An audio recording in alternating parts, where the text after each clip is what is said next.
UP DElEd के first semester के छात्र छात्राओं के लिए आज हम लेकर हाजिर हो चुके हैं यहाँ पर साइंस सब्जेक्ट का मॉडल पेपर। जी हाँ दोस्तों, विज्ञान का आपका जो मॉडल पेपर है वो आ चुका है। डीएलएड वाले चैनल पर आपका बहुत बहुत स्वागत है। इस क्लास को शेयर जरूर कीजिए अपने फ्रेंड्स के साथ और हमारे साथ लगातार इस तरह से बने रहिए।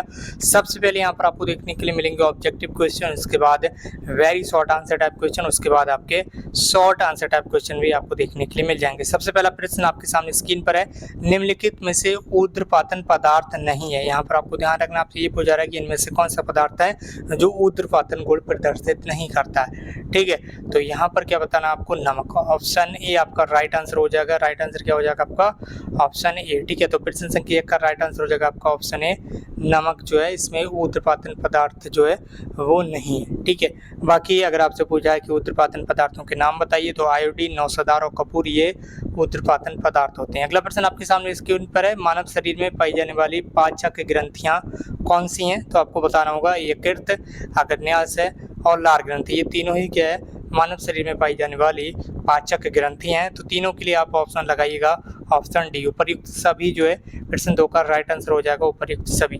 अगला प्रश्न आपके सामने स्क्रीन पर है, इसमें आपसे पूछा जा रहा है कि किसी फल का, कोई फल है, ठीक है, उस फल का पेड़ से गिरना किसका उदाहरण है? तो आप बताएंगे गुरुत्व बल का। ठीक है, गुरुत्व बल के कारण ही जब कोई फल है पेड़ से टूटता है वो नीचे की तरफ आकर जमीन पर गिरता है। ये किसका उदाहरण है? ये गुरुत्व बल का उदाहरण है। ठीक है, अगला प्रश्न है आपका, प्रश्न संख्या 4 है, बल का मात्रक है। ठीक है, जो बल फोर्स होता है आपका, फोर्स, ठीक है, यहाँ पर ये बल है। ठीक है, तो बल का मात्रक क्या होता है? फोर्स का मात्रक आप बताएंगे, यहाँ पर बल का मात्रक हो जाएगा आपका न्यूटन। ठीक है, प्रश्न संख्या 4 का राइट आंसर आपका हो जाएगा न्यूटन। ऑप्शन सी जो है वो आपका राइट आंसर हो जाएगा। अगले प्रश्न आपके सामने स्क्रीन पर है, निम्नलिखित में से उभयचर प्राणी कौन सा? उभयचर प्राणी ऐसा प्राणी जो जल और स्थल दोनों जगह रह सकता है। ठीक है, जल में भी और स्थल पर भी रह सकता है, उस प्राणी को हम बोलते हैं कछुआ। ठीक है, कछुआ आपका जल में भी रहता है और स्थल पर अगर वो आ जाए तो वहाँ पर भी वो अपना जीवन व्यतीत कर सकता है। ठीक है, इसके अलावा आप देख सकते हो कि चूहा ये केवल स्थल पर रह सकता है, खरगोश भी केवल स्थल पर और गाय भी केवल स्थल पर। ठीक है, जबकि कछुआ जो है वो जल में भी रह सकता है। तो प्रश्न संख्या 5 का आप राइट आंसर लगाइएगा, ऑप्शन डी। अगला प्रश्न आपके सामने स्क्रीन पर है, इसके यहाँ से आपके अति लघु उत्तरीय प्रश्न स्टार्ट हो चुके हैं। तो इसी बात पर कीजिएगा इस क्लास को ज़्यादा से ज़्यादा शेयर अपने फ्रेंड्स और भाई बहनों के साथ। अगला प्रश्न आपके सामने स्क्रीन पर है, दोलन गति किसे कहते हैं? उदाहरण सहित समझाइए। तो किसी आधार से लटकी हुई कोई वस्तु जो है वो अपनी विराम अवस्था से इधर उधर गति करती है, तो इस गति को दोलन गति कहते हैं। ठीक है, जिसकी यहाँ पर कोई वस्तु लटकी हुई है छड़ के माध्यम से।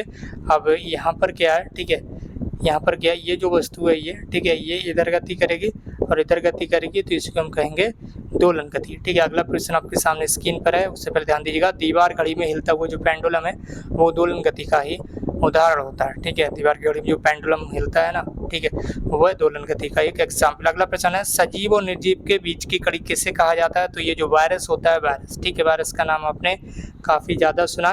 तो वायरस जो है वो सजीव और निर्जीवों के बीच की कड़ी कहा गया है, क्योंकि इस वायरस के अंदर क्या होता है, सजीवों के गुण भी पाए जाते हैं और निर्जीवों के गुण भी पाए जाते हैं। ये काफ़ी लंबे समय तक मृत अवस्था में भी रह सकता है। ठीक है, ये इस तरह से रह सकता है जिसकी वह मृत हो, वायरस में इस तरह के गुण पाए जाते हैं। अगला प्रश्न आपके सामने स्क्रीन पर, हरे पेड़ पौधों की पत्तियों में होने वाली प्रकाश संश्लेषण की क्रिया का समीकरण, यानी कि केवल इक्वेशन यहाँ पर आपको बताना है। हरे पेड़ पौधों में जो यहाँ पर प्रकाश संश्लेषण की क्रिया होती है जिसके द्वारा भोजन पौधे क्या करते हैं, अपना भोजन निर्माण करते हैं। ठीक है, उस प्रकाश संश्लेषण के द्वारा जो भोजन का निर्माण होता है तो उसी क्रिया को यहाँ पर आपको बताना है। ठीक है, तो वो जो समीकरण है वो यहाँ पर आपको देखने के लिए मिल रही है, कार्बन डाइऑक्साइड, ठीक है, और यहाँ पर क्या करते हैं पौधे, जल प्राप्त करते हैं। पौधे कहाँ, पौधे अपनी जड़ों से, ठीक है, जल प्राप्त करते हैं और कार्बन डाइऑक्साइड वातावरण से प्राप्त करते हैं और सूर्य के प्रकाश की उपस्थिति में, ठीक है,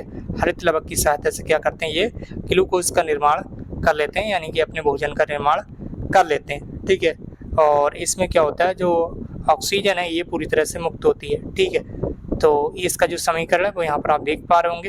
अगला प्रश्न है आपका, जंतुओं और पौधों में अंतर स्पष्ट कर दीजिए। तो जंतुओं पौधों में क्या अंतर होता है? पौधों में ऊपर की वृद्धि होती है, ये काफ़ी ऊंचाई तक बड़े हो जाते हैं, जबकि जंतु कुछ ऊंचाई तक ही बड़े हो पाते हैं। कोई अगला अंतर आप देख सकते होंगे, पौधों और जंतुओं में संवेदना शक्ति होती है, जीवों में संवेदना शक्ति अधिक होती है, ठीक है, ये उसको प्रकट कर सकते हैं, जबकि पौधे अपनी संवेदना शक्ति को प्रकट नहीं कर पाते हैं। अगला अंतर यहाँ पर बताया गया कि पौधे जो है प्रकाश की उपस्थिति में ही बढ़ते हैं, जबकि जीव की जो वृद्धि है उसके लिए प्रकाश की आवश्यकता नहीं पड़ती है। तो ये प्रमुख अंतर बताए गए हैं। इसके अलावा आप अपनी तरफ से भी देख सकते हैं जो जो अंतर आपको पता। अगला प्रश्न है, कीटबच्ची पौधों की विशेषताएं बता दीजिए। तो कीटबच्ची पौधे दलदली भूमि में उगते हैं, इस कारण इन पौधों को नाइट्रोजन प्राप्त नहीं होती, इसलिए ये प्रोटीन का निर्माण नहीं कर पाते हैं और प्रोटीन की आवश्यकता को पूरा करने के लिए ये कीटों का पाचन कर लेते हैं, यानी कि कीटों को ये खा जाते हैं, जैसे ड्रोसेरा हो गया, घटपर्णी हो गया, ठीक है, ये सारे पौधे जो है ये आपके कीटबच्ची पौधे कहलाते हैं। अगला प्रश्न आपके सामने स्क्रीन पर है, गति के नियम द्वितीय नियम को, ठीक है, जो सेकेंड लॉ ऑफ मोशन है, ठीक है, गति का द्वितीय नियम है, उसको परिभाषित करना है।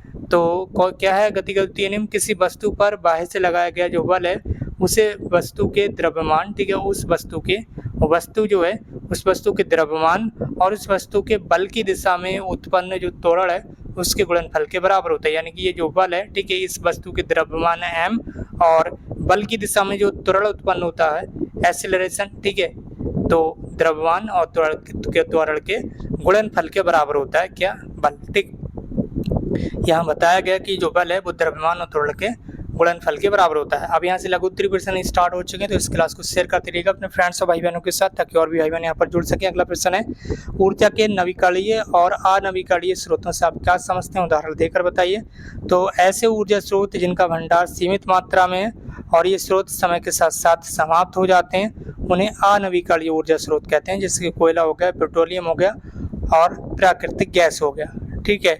इनका एक सीमित भंडार है और ये एक निश्चित समय तक ही पृथ्वी पर उपलब्ध है, जिसके बाद ये समाप्त भी हो सकते हैं। जैसे कोयला, पेट्रोलियम, प्राकृतिक गैस, ये किसी भी समय एक निश्चित मात्रा में उपलब्ध है, ये समाप्त भी हो सकते हैं। और नवीकरणीय ऊर्जा स्रोत कौन कौन से होते हैं? ऐसे ऊर्जा के शामिल होती है नवीकरणीय ऊर्जा में जो प्रदूषण कारक नहीं है, जिनके स्रोत का क्षय नहीं होता है या जिनके स्रोत का पुनः भरण होता रहता है, जैसे सौर ऊर्जा हो गया जो कभी ना समाप्त होने वाली ऊर्जा है। इसके अलावा पवन ऊर्जा हो गया, जल विद्युत ऊर्जा, ज्वारीय ऊर्जा, बायोमास, इसके अलावा जैव ईंधन आदि। इसका अगला प्रश्न है, आदेश और सदिश राशि में अंतर जो है वो आपको एग्जाम्पल सहित बताना है, तो देख लीजिएगा।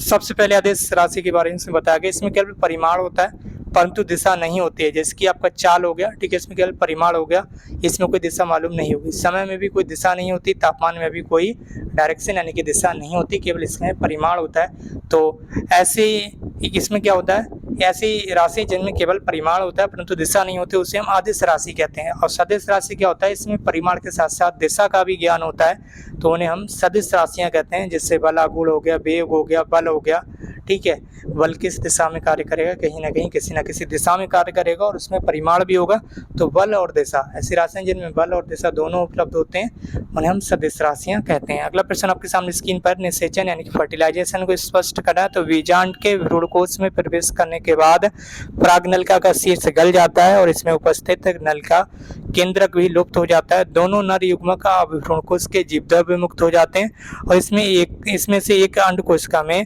घुसकर उसके केंद्रक के साथ संलयित हो जाता है। इस प्रकार मुख्य निषेचन क्रिया जो है वो खत्म हो जाती है। इसके बाद क्या होता है, इससे जाइगोट का निर्माण होता है और ये जाइगोट आगे चलकर भ्रूण यानी कि एम्ब्रियो, दूसरा नर युग्मक दोनों ध्रुवीय केंद्रकों यानी कि द्विगुणित केंद्रक के साथ संलयन करके एक द्विगुणित केंद्रक निर्मित करते हैं, जिसे प्राथमिक भ्रूणकोश केंद्रक कहते हैं। इस क्रिया को त्रिक संलयन कहते हैं। प्राथमिक भ्रूणकोश केंद्रक बार बार विभाजित हो जाता है, इसके फलस्वरूप सभी केंद्रकों के चारों ओर भित्तियां बन जाती हैं। इस प्रकार जो ऊतक बनता है उसे भ्रूणपोष कहा जाता है। भ्रूणपोष में भोज्य पदार्थ एकत्रित हो जाता है और ये भ्रूण के परिवर्धन के समय उसे पोषण प्रदान करता है। दोहरा निषेचन होने के कारण ही यानी कि डबल फर्टिलाइजेशन होने के कारण ही आवृत बीजों की ये जो क्रिया है वो द्विनिषेचन कहलाती है, यानी कि डबल फर्टिलाइजेशन इसमें होता है आवृत बीजों में। अगला प्रश्न है, पदार्थों के पृथक्करण से आप क्या समझते हैं? पृथक्करण की प्रमुख विधियों के नाम भी यहाँ पर बताना है। तो पदार्थों का पृथक्करण क्या होता है, किसी मिश्रण, कोई मिश्रण है जिसमें दो अलग अलग तत्व या पदार्थ हो सकते हैं, ठीक है, तो किसी मिश्रण के घटकों को एक दूसरे से पृथक करने हेतु एक घटक के उन गुणों को जानना जरूरी होता है जो दूसरे घटक के गुण से भिन्न है। इसी गुण का उपयोग करते हुए पृथक्करण की विधियों का चुनाव किया जाता है। मिश्रण को उनके अवयवों से अलग करने की विधियां निम्नलिखित हैं। ठीक है, तो सबसे पहले देख सकते होंगे बीनने के द्वारा हम जो मिश्रण है उनको अलग अलग कर सकते हैं। इसके अलावा फटकना और उसाना हो गया, इसके अलावा चालना हो गया, चुंबकीय पृथक्करण हो गया, ऊर्ध्वपातन हो गया, तलछटीकरण हो गया, छानना हो गया, भारण हो गया, इसके अलावा केंद्रण हो गया, वाष्पन हो गया, आसवन हो गया, आंशिक आसवन हो गया और क्रिस्टलीकरण। ये सारी की सारी जो विधियाँ हैं पृथक्करण की विधियाँ हैं। अगला प्रश्न आपका प्रश्न संख्या 16, पत्तियों के प्रकार के नाम बताइए और उसके कार्यों का भी वर्णन कीजिए। पत्तियां प्रमुख रूप से दो प्रकार की होती हैं, पहली संयुक्त पत्ती, दूसरा सरल पत्ती। ठीक है, तो संयुक्त पत्ती दो प्रकार की होती है, एक पिच्छाकार होती है, दूसरा हस्ताकार होती है। पत्तियों के प्रमुख कार्य क्या होते हैं, ये वेरी इंपॉर्टेंट क्वेश्चन है और ये आपसे 1 नंबर में पूछा जा सकता है कि पत्तियों के प्रमुख कार्य बताइए। तो पत्तियां क्या होती हैं, ये रंगहीन होती हैं। ठीक है, जो कीटों को अपनी ओर आकर्षित करती हैं। कुछ दुर्बल पौधों में पत्तियां प्रतान में रूपांतरित हो जाती हैं, जिनसे पौधों की जंतुओं से रक्षा होती है। ठीक है, इसके अलावा कुछ पौधों में पत्तियां कांटों में रूपांतरित हो जाती हैं, जिनसे पौधों की जंतुओं से रक्षा होती है, जिसके नागफनी वगैरह हो गया। कुछ पौधों की जो पत्तियां हैं, ठीक है, पर अपस्थानिक कलिकाएं उत्पन्न हो जाती हैं, जिससे कायिक जनन यानी कि वेजिटेटिव रिप्रोडक्शन भी हो जाता है। इसके अलावा है पत्तियों में रंध्र पाए जाते हैं जो वाष्पोत्सर्जन में सहायक होते हैं। इसके अलावा पत्तियों में हरित लवक पाया जाता है, जिसकी सहायता से प्रकाश संश्लेषण की क्रिया होती है, यानी कि पौधे अपना भोजन निर्माण करते हैं और पौधे अपना भोजन बनाते हैं। ठीक है, ये चीजें बताई गई है। अगला प्रश्न है प्रश्न संख्या 17, भंगुर और धातुवर्ध पदार्थ किसे कहते हैं, ये एक उदाहरण लिख दीजिए। तो भंगुर पदार्थ उसे कहा जाता है जो किसी चोट के द्वारा छोटे छोटे टुकड़ों में विभक्त होकर अंत में चूर्ण बन जाता है, जैसे कांच, कोयला, गंधक आदि। धातुवर्ध पदार्थ वे होते हैं जिन्हें पीटने पर अथवा चोट द्वारा जो चद्दर के रूप में फैलते जाते हैं और इन पदार्थों से तार खींचे जा सकते हैं, जैसे तांबा हो गया, सोना आ गया, चांदी हो गई, ये सब धातुवर्ध पदार्थ हैं। ठीक है, अगला प्रश्न है आपका प्रश्न संख्या 18, अलैंगिक जनन, ये सेक्सुअल रिप्रोडक्शन। ठीक है, कि 5 विधियों को समझाइए। ठीक है, तो 5 विधियां कौन कौन सी यहाँ पर आप देख लेंगे। सबसे पहले आपकी विखंडन। ठीक है, जब जीव पूर्ण विकसित होता है तो 2 भागों में बंट जाता है, जिसे विखंडन कहते हैं। पहले केंद्रक विभाजित होता है, इसके बाद कोशिका द्रव। तो विखंडन से जब 2 जीव बनते हैं तो उस विधि को द्विखंडन विधि कहा जाता है, ये भी आपको ध्यान रखना। अगला यहाँ पर जो विधि है वो है मुकुलन। ठीक है, शरीर पर एक बल्ब की भांति की संरचना बनती है जिसे मुकुलन कहा जाता है। शरीर का केंद्रक 2 भागों में विभाजित हो जाता है और उसमें से एक केंद्रक मुकुल में आ जाता है। मुकुल पैतृक जीव से अलग होकर वृद्धि करता है और पूर्ण जीव में बदलता है। अगली विधि है खंडन। ठीक है, स्पाइरो वगैरह जैसे कुछ पूर्ण जीव विकसित होने के बाद साधारणतः 2 या अधिक टुकड़ों में टूट जाते हैं, खंड वृद्धि करके पूर्ण विकसित जीव बन जाते हैं। ठीक है, इसके बाद है बीजाणुओं के द्वारा। कुछ जीवाणु और एवं निम्न वर्गीय जीव विषाणु विधि द्वारा भी जनन करते हैं। बीजाणु कोशिका की विराम अवस्था है, जिसमें प्रतिकूल परिस्थितियों में कोशिका की रक्षा हेतु एक मोटी भित्ति बन जाती है।